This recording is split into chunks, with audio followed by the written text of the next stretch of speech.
106.5 FM and online. It's the After 5 Guest with Wynne Thomas. And I'm delighted to be with Kevin Dix this afternoon and his book, The Miner's Strike Back. Kevin, thanks for coming along today. Lovely to be here, Wynne. Thanks very much for asking me. No problem at all. Let's talk about some of the characters in the book. Yeah. And that is Johnny. Who is Johnny? Tell me about him. Well, Johnny is he's a former cutter driver at Colliery. Right. And he's now got an allotment. Obviously, he retired, well, when they shut the collieries. And he discovers a seam of coal under his allotment shed and decides to open a miniature colliery, a little clandestine bit of moonlighting going on. And then there's Jaden, who's his grandson. Jaden is his grandson, who's got a couple of problems, does a bit of self-harming and things, and Johnny just wants to help him out a bit because he's unemployed. The boy's unemployed. There's a bit directionless, and he thinks perhaps this is a thing, show him a bit of hard work, show him the shovel, and hopefully it'll sort him out, Okay, yeah. And then the final one I had there was North Eye. North Eye is the old surveyor now. He's the old surveyor who Johnny used to work with in the colliery, and he ropes him into doing all sorts of jobs because he's got all the knowledge.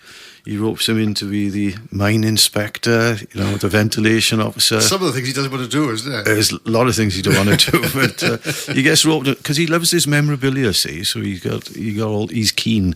He knows he's keen, And the final one was the Coed Mawr crew. Now, they're a bit dicey, aren't they?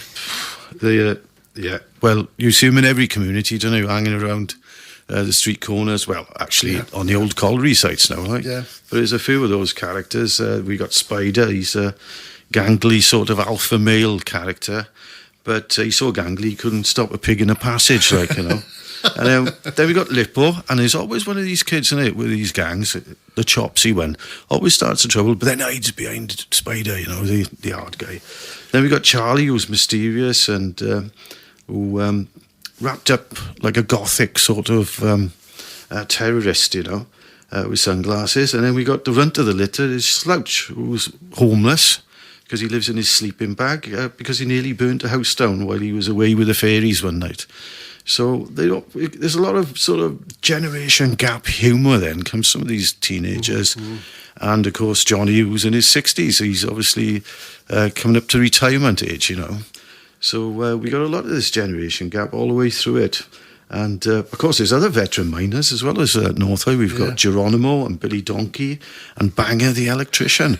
Now, they once they get to hear the colliery, they get their feet well under the colliery table and they try to take over a bit, So Johnny's juggling all these characters as well all the time, but not just them. I got that feeling about those older miners, yeah. So as you say, coal is discovered under the allotment shed. So would you find coal that close to the surface? I was amazed when you said when that came out. Well, funny enough, since people have heard I've been writing this book, I've been hearing so many stories, being honest now.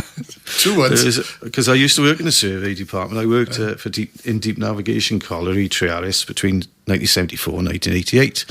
And one of my colleagues there, they stayed working for the Coal Authority, and they heard of a little whisper of someone in the Sahawi Valley who had a seam of coal in his garden. So he was right on the surface, and he had his garden shed built over it, and he was going into the side. It wasn't like a proper mine going down a shaft. He was going in on a level, and he was selling the coal down the club. So there's a bit of truth in it. But after I'd written it, other stories that come out. I've heard of a farmer doing the same. Wow! And when they were building a bypass in Nelson, they were all taking the coal off like a little level had showed up when they were building a bypass. So there's a little bit of truth in it actually. So Jaden's friends who help, these are the Coed Mawr crew. Coed Mawr crew, yeah. And I think Johnny gives us some point in life, doesn't he? Sorry, what was that? I say Jaden's friends help. Yeah. I think Johnny gives him some aspect of life, something to look forward to. That's right. And the money as well. Yeah, he's hoping to turn them round so they'll abandon their antisocial ways. But obviously they're attracted to it because of the moonlighting aspect of it and because it's highly dangerous, highly unpopular and highly against the law. Now, they're well up for that. So they belong to this sort of digital age where we've regressed so much that our own grandchildren don't even know what a piece of coal looks like. You know, so that's how they've started out. But you know, he's trying to turn them round, and hopefully the work will do that. You know, so that's one of the main themes in it. Now, each of those Coedmower crew, they all have a personal journey through the book, so they become a little bit different towards the end, you know, but that's for the reader. That's for the reader. That's the reader. And then there's the carbon neutral protest in the book, isn't there? Oh, yeah. Yeah, we've got Action Extinction. Who attack a coal merchant. Yeah, Mr. Jenkins, he's barking mad, he is. I mean, he's the last coal merchant in the valley, and, you know, his business has gone down the tubes because he can't sell coal anymore. And he's branched out into becoming a cowboy builder, but then he's got to contend with this climate protest going on in his coal yard. So that's when we meet those characters anyway. But there's a few little bits in there which I won't go into. There's a lot of social comment in the book, is there? So are you political? You know, well, I set out to write a bit of a comedy, you know, because I could see humour in it. Because I was actually digging the garden. I was digging a vegetable patch, and I come across a few raw lumps of coal, and I just saw the premise straight away. I just thought, what if an ex-miner discovered a seam of coal, you know, in his garden and opened a little coal mine, and I set it in an allotment, but it turned into a satire, because the more I was sort of driving ahead into this story, the more I could see injustices to the miners, and I demanded to be heard at every opportunity in the dialogue. Now, you can read the book at face value and take it as a humorous sort of roller coaster ride with a lot of eccentric characters, or you can look deeper into the story and at the main theme, and the main theme is the lack of economic regeneration to the old colliery sites in South Wales. Yeah. So it's good value, really, Win, because you get two books for the price of one if you look at it that way. Yes, you said you've got the social comment, you got lots of humour in it as well. The miners' strike of 1984, that's mentioned on the back cover as well, isn't it? Those days. Is that still an open wound in the valleys? Oh yeah, it's an open wound. But we got this big anniversary coming up, the 40th anniversary now in March. Yeah. But I think, we shouldn't be looking back at the strike and the hostilities and whatever. We should be focusing on the here and now and looking forward. Now, my book is about the here and now. It happens right now in a Welsh former mining community.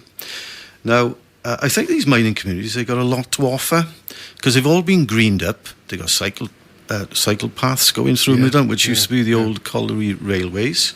So if we're all on the same page regarding a sort of net zero Wales by 2050, then perhaps it makes sense to take another look at these mining communities, and perhaps perhaps we should be putting jobs where the people actually live, rather than commuting down to Swansea, Cardiff, Newport. Absolutely. Where they keep putting all these clean jobs as well, which are all like call centres and IT jobs. They're all down there, but there's a lot of talent up there in the valleys. So they should be perhaps thinking about putting work closer to where people actually live, and that's good for the environment, isn't it? That's true, Kevin, because they're always on about this not using your cars by 2040. Yeah. You've got to put work close to people, haven't you? Spread the work around. Start, encourage some of these companies to branch out and put some of their departments in the valleys.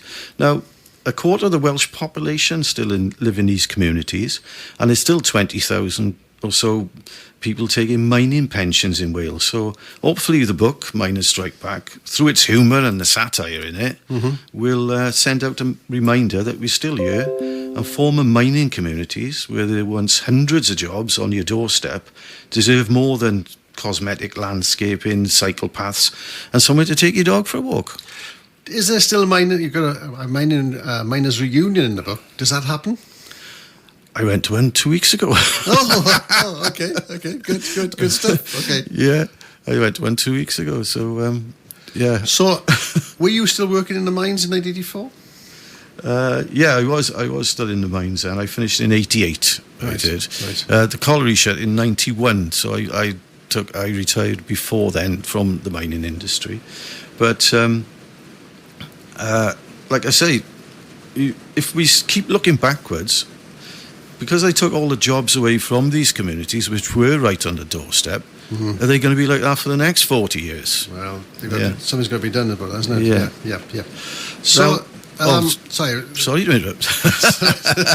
Because I was going to say, I've been asked, are there any women in the book? Because obviously we're talking about minors, antisocial kids hanging around and whatever. Well, the answer is yes. There's many important female characters in the book driving the story along. But I won't say too much about them because I hate spoilers. And if I talk about them, it'll spoil some of the story. But they are part of the allotment close community, aren't they, those ladies? Yes. Some of them, yeah. Well, the allotment is full of eccentric characters because we've got different sheds in there. We've got the Bollywood shed of Parvinder Singh, who's the local community councillor. We've got Mrs. M's cake shed. She likes cakes, so she made it. And then we got Betty Bingo's bingo shed. We got Vince the hippie, who's got a New Age shed. Hoss, who's got a Wild West shed. And then we got the policeman. We haven't talked about them yet, have we? No. But the retired, never off-duty policeman who've got two polytunnels. They went popular in '84, but they don't. They are very secretive about what they get up to as well. But they're always snooping around and trying to catch out Johnny the Cutter. They got a long sort of history, from going back to the miners' strike. Well, Kevin, thanks so much for coming to see me today. It's been an absolute delight to talk to you. The book is called great. Miners Strike Back. It's published by a law firm. And it's good stuff, and it's a real good read. And what I also liked about it was that the chapters were nice and short. I like books with short chapters. Yeah, so do I. It's easier to write.